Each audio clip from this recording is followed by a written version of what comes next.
they got caught out by the fact that, Sunak was calling an election, which is mind-blowing. Right. I mean, can you imagine a political party where you're not sure what the leader's going to... Yes, you can, actually. Yes, okay. All right. But I can. Yes. Yes. yes. Can confirm.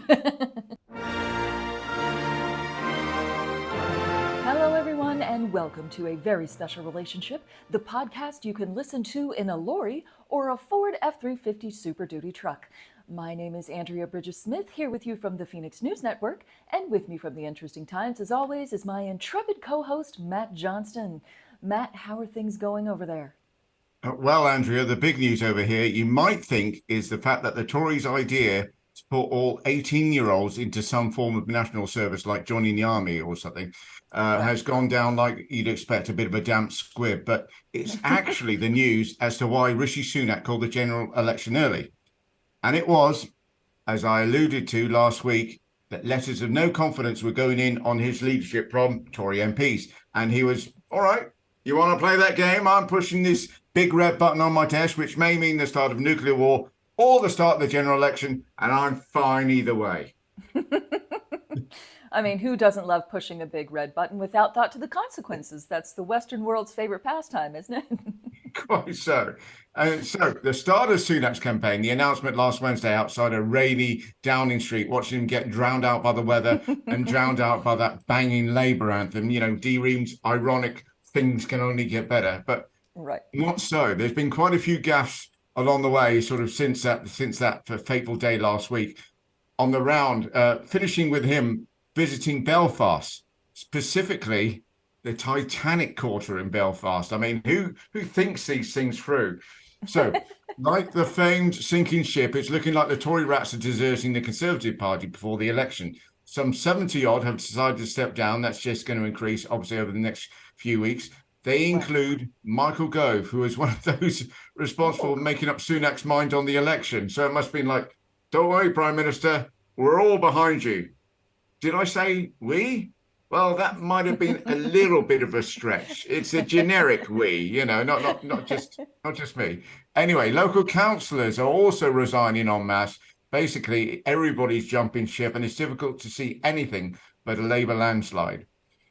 I mean, how brave of them to bravely desert that sinking ship. So much backbone there, the fortitude, the strength of their ideas deeply held, carrying them through. I mean, it almost brings a tear to my eye. Yeah. Although in their case, only crocodile ones, of course. Right. So a new poll has shown that the Tories had closed the lead down to 12 points. Now, that's just one poll, and another poll put out today shows Labour's lead at a stonking 27 points, all of which shows that you definitely don't trust polls. Yeah, I did say that this week I would do predictions, right? Okay. And honestly, the polls aren't really helping with that. And neither is the ridiculousness of the campaigning. But I do feel that there's going to be a big negative story to come out of either the Labour or the Tory camp. I don't know what that might be, I'll be honest, but it might be nothing. But I have the feeling something's going to happen, which will affect either's chances in the seat stake. But if you were to hold a gun to my head, I know, and I understand that's a bit of a hobby in some parts of the States, I would say Tories about 100 seats, which I appreciate is down from what I said, 100 to 150. And Labour, I expect them to get the majority and get over 400 seats. But that could well change by next week. Yeah. Yeah. Anyway, the reason I mentioned all this rather than this ridiculous idea of national service is because that idea only came about out of desperation because Sunak had called an election rather than losing his job. We are week one in, and there's another 5 weeks of this. By the end, it'll just be Rishi Sunak outside Downing Street, covering himself in chip fat, to appeal to all those that love chips, screaming, please vote for me, while somebody blasts out tears of a clown.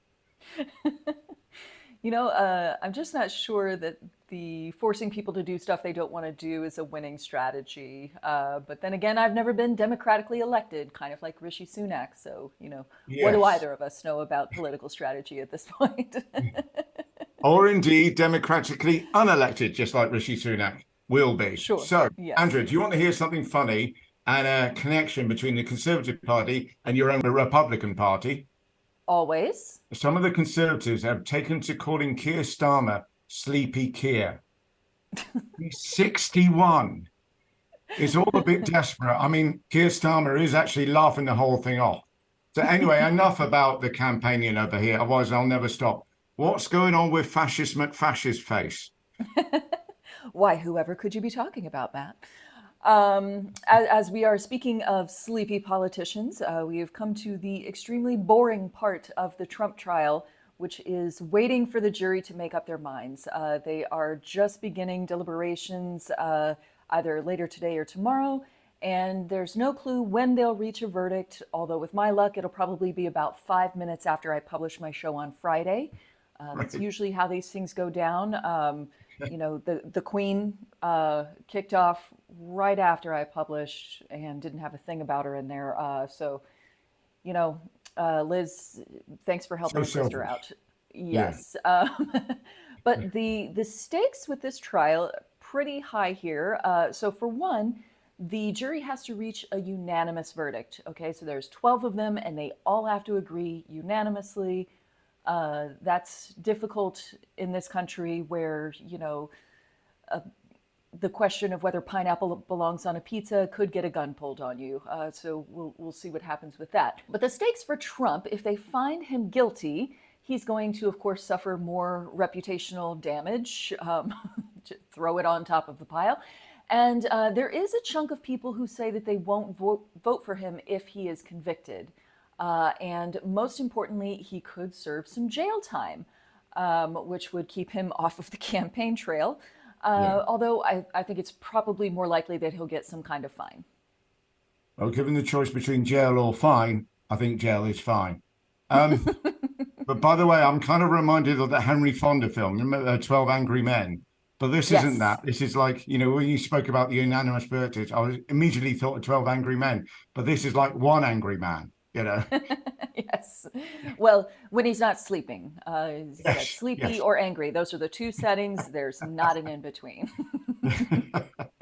If they do find him innocent or the jury is deadlocked, if they can't come to a unanimous decision, then Mm. he will crow about it being a victory and say that justice was served, and, not much will change.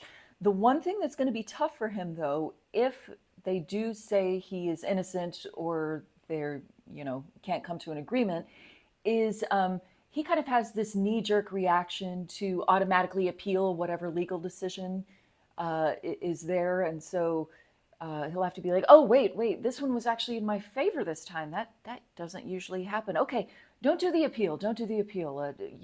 But I'm sure the lawyers already have the papers drawn up and ready to file, the second that verdict comes out. So they're going to have to rein in that knee jerk reaction to appeal.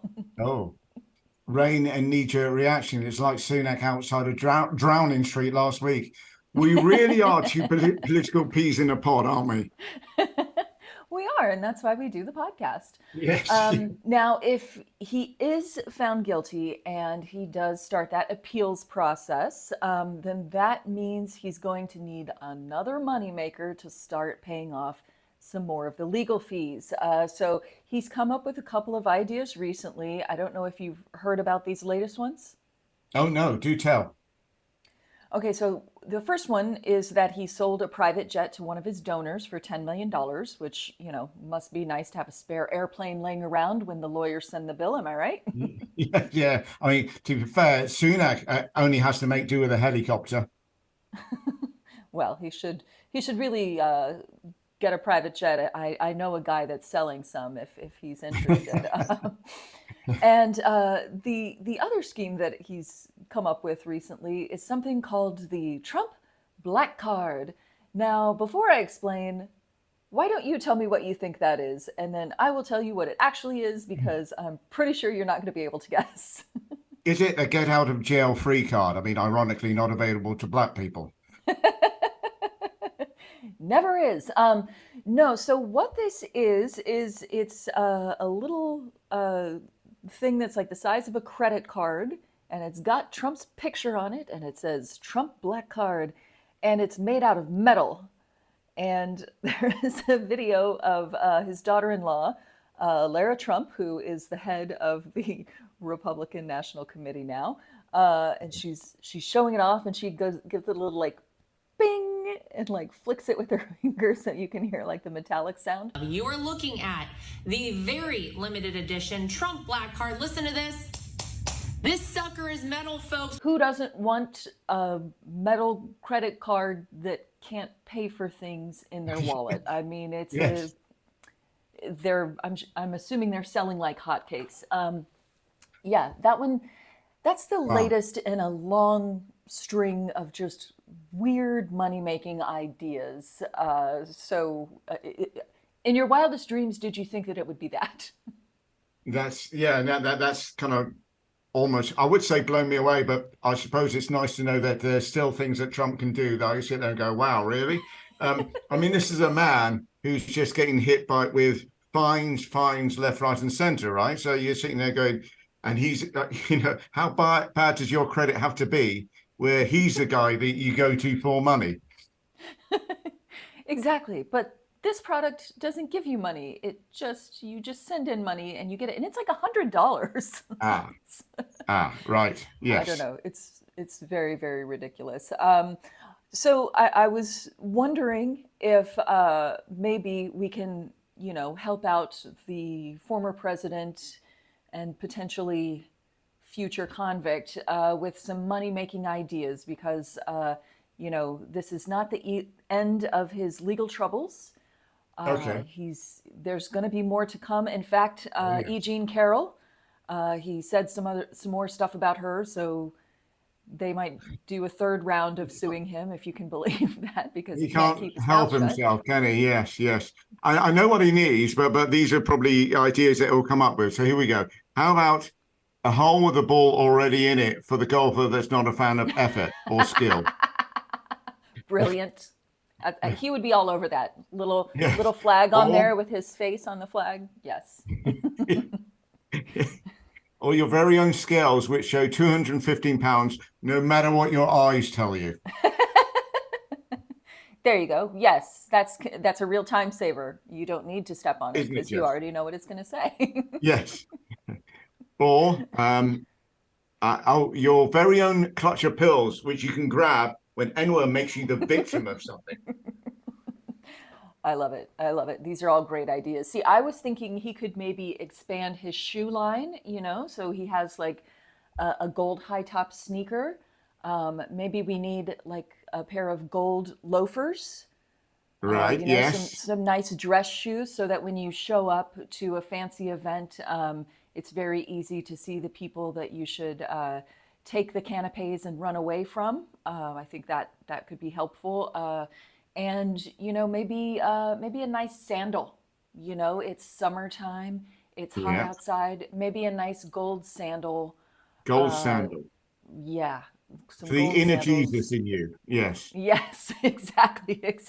So, closer to Jesus through appropriate footwear. That's what I'm thinking.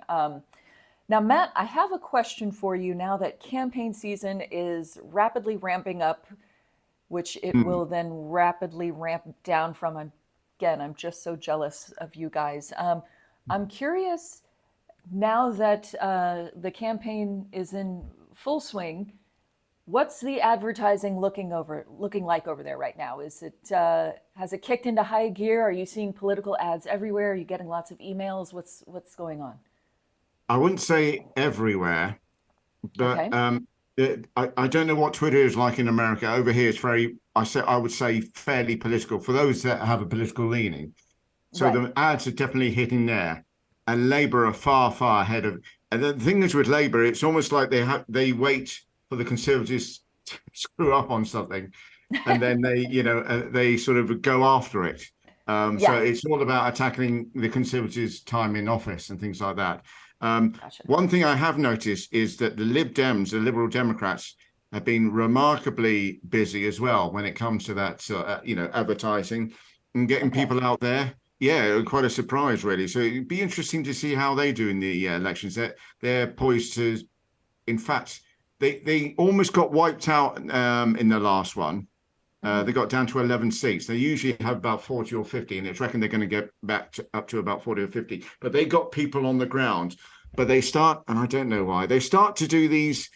It's almost like your embarrassing sort of uncle just doing things because they think it's a bit of a laugh sort of thing. So Ed Davey went up to Lake Windermere. And he made the news, to be fair, but you're like, for what reasons? Because Mr. Bean would have made the news like this. But he went up to Lake Windermere to show the kind of, obviously, the shit and stuff that's happening in Lake Windermere. And he's out there on his paddleboard. Uh-huh. And then I'm watching it. I don't know why. Everybody tells me, oh, that's fairly funny, to be fair. Okay, I'll take your word for it. It's not my humor. He just starts going, whoa, like this, really overtly going, whoa, and then falling off the paddleboard. They do these. Yeah, I mean, Labour has been, you can tell they've got a real system there, Labour. They've got a real sort of, and it's one of the things with Sunak as well. It's almost a sense of, what do you put out there? And I don't think Conservatives have put too much out there. And I suspect the reason being is, A, they got caught out by the fact that, Sunak was calling an election, which is mind-blowing, Right. I mean, can you imagine a political party where you're not sure what the leader's going to... Yes, you can, actually. Yes, okay. All right. But... I can. Yes, can confirm. But yeah, as I say, that none of them were ready for this. In fact, there's an individual, sorry, this has nothing to do with the question that you asked. There's a Tory MP called Steve Baker who booked a holiday for this time. And it was just like, well, I'm just going on holiday then. He just left. He's gone on Greece. He's probably not going to have a seat to come back to. And you know what? I get it, because it's not like Sunak had any thought about anybody else when it came to this. He was thinking himself about the that side of things. But yes, advertising wise, not a whole heap. Labour probably got the most advertising out there. From what I understand, they're close. I think for the first time in a while, they're having the most money to spend on advertising. Oh, interesting. Yeah, that is rather fascinating. People seem to be deserting the Conservatives. There's still question marks over Labour, huge question marks.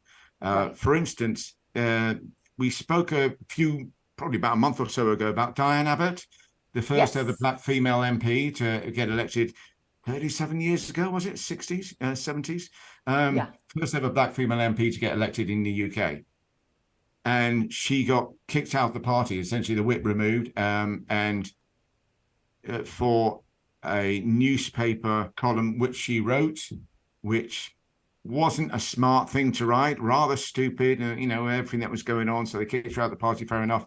But then, they allowed Natalie Elphicke in, as we mentioned a few weeks ago, who has done way worse stuff than her.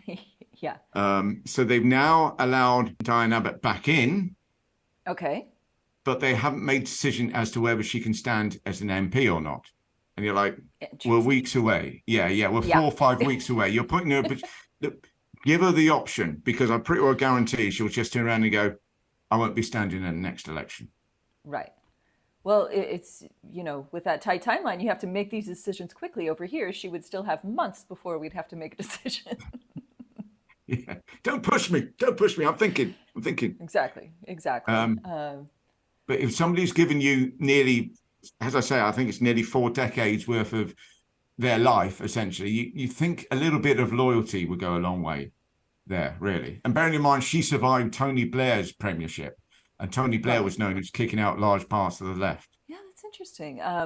Over here, the advertising is still in full force, and I've noticed a pattern that I find interesting. So I'm still getting about 5 emails a day. That blows my mind. Sorry. Yeah, that's harassment. In any other, if an individual sent you that, you contact the police and say, I'm being stalked here. This is baby reindeer stuff, isn't it? Yeah. Exactly. Yes. It's the one time you can't take out a restraining order for something like this. But I'm continuing to get 5 emails a day, and I feel like I'm starting to get the same ones over again. Like the ones that they sent me a month ago, but there's a few different templates that they use, and they just sort of repeat the same things over and over again. And it's Have you run out of stuff to say? I Yeah. hope not, because we've got a lot more election to go, guys. You've Are there any fresh angles? Do you need help? Do you guys need help coming up with some new ideas? What do we need to do here? Because it's getting real repetitive and very frequent. It's like there is a hyperactive parrot just saying the same things over and over again. Yeah. We need money. No, we really need money. We're not messing Right. about. We're serious this time. I mean, there's only Yeah. so many things you can put to say we want your money. Simply put. Yes. Yeah, I'm reminded of that Simpsons episode where Homer Simpson, I don't know how it happens, but he gets hold of one of those things that dials all these numbers and gets people to send him $1. Yeah. It's just that on a larger scale than a national scale, isn't it, really? Basically. And the thing is, people don't donate because they know as soon as they do that they will get this tidal wave avalanche of, like I live in Texas and I get stuff from, the Senate race in Ohio, and it's like listen, That's y'all got to Ohio's calm problem. down. Yeah, Yeah. exactly. Like I can't help you. I'm trying to get Ted Cruz out of here, okay? Like let me get that guy out of here talking about politicians that want to go on holiday in the middle of something important. There's ours, but yeah, it's like, oh, let me worry about the things that Mm. that I have going on, and you guys worry about stuff up there, and this is too much. So as much as I am voting for these people, I've really started to not like any of them. Yeah, yeah. It can't. There's a certain point where surely it can't work anymore. Maybe people are justifying their own salaries and stuff. Like I send up 5 emails a day to the same person. Yeah. What about the actual advertising? Does stuff go on Twitter? Is it on the new? Is it on the like regular TV? This is what's tricky about this election. So I don't really go on Twitter very much anymore. Right. I go if there's like a news story that links to a tweet, and I'll go and watch the video. But I largely am not on Twitter anymore. I haven't seen anything, any kind of political ads on Instagram. Mostly on Instagram, I'm seeing kind of extreme food recipes where it's like, we take something and we barbecue it, and then we deep fry it, and then we wrap it in potatoes and bacon and cover it in cheese, that kind of thing. It's really weird. So it's mostly that, but no political candidates. And honestly, if a political candidate started doing that, they'd probably get a lot more votes. So that's free advice. Instead of just saying, give us money, give us money, give us money, try deep frying something and wrapping it in potatoes and bacon and cheese, and and then ask for money. See if that works better for you guys. Yeah. But I mean, I also don't watch too much like traditional TV anymore, like live okay. television. Like if I do watch something, it's usually pre-recorded or streaming, so there's not a Hmm. lot of ads.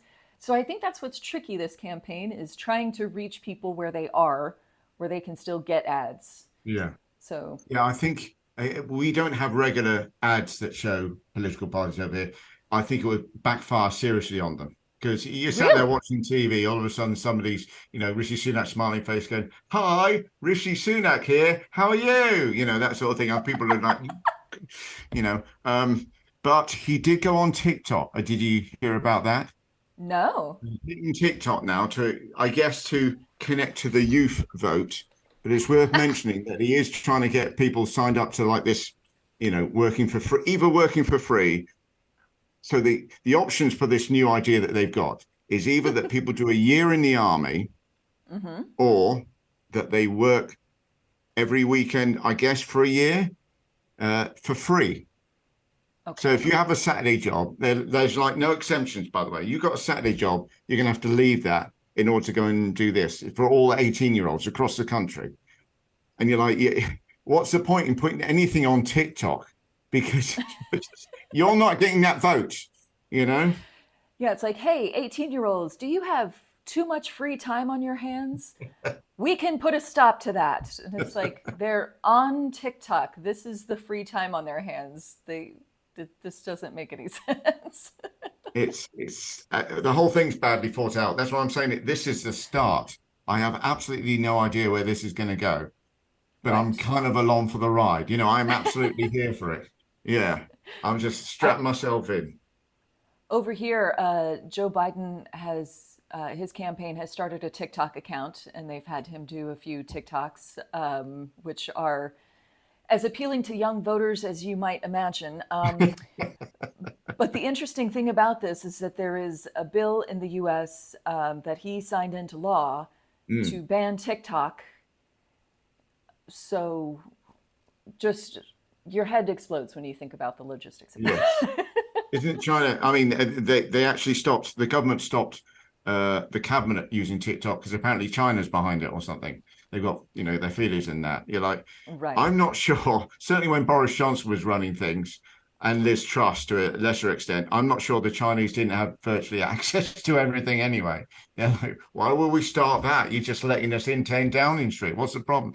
Right. Exactly.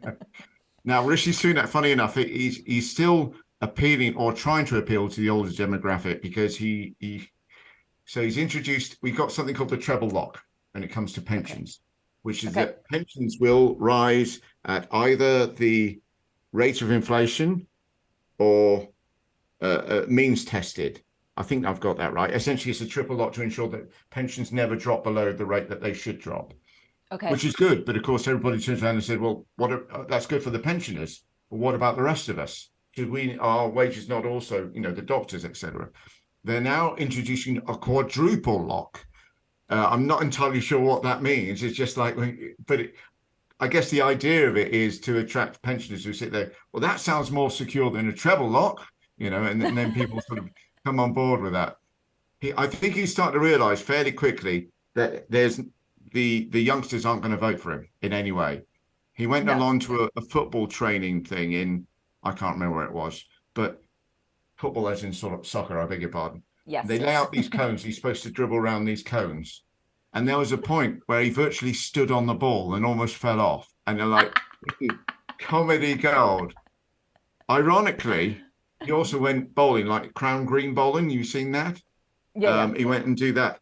And he looked a different character. He looked like a real athlete, and you're just like, yeah, football is not your thing, Rishi. Crown green bowling is. All right. Well, now he knows what he needs to go do. Just keep bowling for the next 5 or so weeks and Yes, see if it go works. bowling. Yeah. Thank you very much, everyone. That's all the time that we've got for this week. To keep right up to date with US politics and have a bit of a chuckle at the same time, go to Andrea's channel, which is the one called at Phoenix News Network. As I keep saying, it's actually here. You're already here. And to keep up with the Brit shit show that is our campaigning, please come to at theinterestingtimes.co.uk. And we'll see you all next week. Take care, everyone. Bye bye.